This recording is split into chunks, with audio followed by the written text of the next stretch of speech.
Isang magandang araw sa inyo guys. Kapayapaan po ng Diyos ang sumasa ating lahat. Welcome po sa aking channel. Ang ituro ko po ngayon ay kung paano i-set up itong 200 watt solar panel na hindi na kailangan ng battery at saka ng solar charger controller. So guys, ayan guys oh. Yung dalawang solar panel, dudugtungan ko yan ng wire papunta sa bahay. So ayan na guys, nadugtungan ko na siya. Ito guys oh, walang battery yan, direkta yan doon sa may scooter. So, ayan guys, so nag-charge siya. Naka-series kasi siya. Kaya, 39 volts ang kanyang output. So, pwede ko siyang i-charge sa scooter. Ayan o. So, ayan guys, naka-charge siya. Ngayon, full na yung scooter guys. So, ang gagawin ko ngayon guys, gagawin ko namang parallel ang connection. Kasi i-charge ko yung cellphone at saka yung electric fan gagamitin natin guys. Yan ang pag-setup guys na hindi na kailangan ng battery. So pinagdugtong ko lang yung dalawang positive at saka dalawang negative ng dalawang panel. So nakabuo na ako ng parallel connection na 19 volts lang siya. So itong charger naman, ang bracket niya ay 8 to 24 volts. O di pasok siya guys kasi 19 volts yan eh. So pwede siyang gamitin. So i-connection na natin. So ayan na guys, nakaparallel din siya guys. Yan. Tapos yung isang wire na makapal na malaki, diretso yan guys sa electric fan. So ngayon, itong pinagdikit lang natin. Ngayon, pinagdikit na natin yung positive tsaka negative ng magkabila para magkaroon na siya ng connection. So ayan guys, oh. Yung isa hindi pa natin connect yung positive negative. Ngayon, wala pa siyang ilaw. Ngayon naman guys, i-connect na natin. Papakita ko sa inyo, ayan oh, nagkakailaw na siya oh. Oh. So, connect na natin guys. Ayan. So, nakaset up na siya. O yan, may ilaw na siya guys. So, ngayon, i-charge natin. Gagamitin natin yung charger na yan. So, sa maghapon yan guys, marami kang ma-charge dyan. 3 pa yung output niya.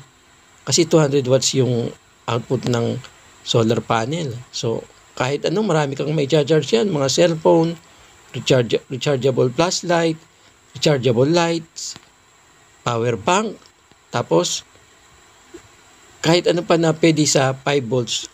Sa Bluetooth speaker, pwede rin yan guys. So nakita niyo, tatlo yung output niya. Ang cellphone, 2 hours lang, full charge na eh. O kaya 3 hours. So marami kang may charge yan guys. Kaya sulit na sulit yan sa kuryente. Kahit hindi ka na magpakabit ng pwedeng-pwede yan guys eh. Basta't marami ka lang na rechargeable na pwedeng i-charge dyan. Kahit rechargeable light, pwede yan. Hindi. Punuin mo yung rechargeable light mo o di sa gabi may ilaw ka na. Di ba guys? So, ayan guys. Yung cellphone, charge ko. So, 3 yung cellphone ko guys. Kaya lang itong hawak ko, naka-camera siya. Ginagamit ko sa camera. So, ayan. Nag-charge na yung dalawa. So, ayan pa lang yun guys. Di ba? Ayan pa lang yung pinapakita ko sa inyo. So, pag after 2 hours, maraming kang pwedeng i-charge dyan. Ayan, nag-charge na oh. Kasi ang laki-laki pa niya 200 watts. 3 amperes ang output niya kaya madali maka-charge. Tapos itong isang cellphone, isang charger para yan sa cellphone na hawak ko.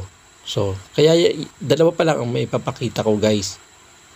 So ngayon, after 2 hours niyan, marami ka nang may charge. So, 12 hours hanggang ilaw ang araw eh. Hangga't may araw, marami tayong may charge. So ngayon, isa-set up ko naman itong electric fan niya. So ayan no. Connection yan guys sa electric fan, 12 volts. So ayan na guys. Oh. Ito yung kanyang output. Habang naka-charge yung cellphone, i-connect ko naman siya dito sa electric fan. So ayan. So ayan, umikot na guys. So may electric fan na ako guys maghapon. Di ba tipid na yun? Okay, ang lakas pa ng ikot guys. So, marami talaga ditong pwedeng i-charge na pwedeng 12 volts. Hindi na kailangan ng battery. At saka ng solar charger controller. Direkta na. Kasi may mga gadget na So, ayan, tumigil na siya oh. So, ngayon, ibabalik ko uli para ipakita sa inyo. Yan. Yan guys, ikot na. So, ganyan lang guys ang pag-setup. So, ayun yung dalawang cellphone. Dapat tatlo yan, kaso hawak ko yung isa. So, after 2 hours, marami ka nang pwedeng may charge. Ayan, no? So, laking pakinabang guys ng solar panel. Hindi na kailangan ng battery at saka ng solar charger controller. So, ayan guys. Biruin mo, 12 hours ko siyang gagamitin. Hanggat may araw, pwede ko siyang magamit. Malaking tipid na yan sa maghapon. So, yan guys. Yan lang ang tamang pag-setup. At marami pa yung pwede dyan i-charge. So guys, thanks for watching and see you on my next video. Bye-bye!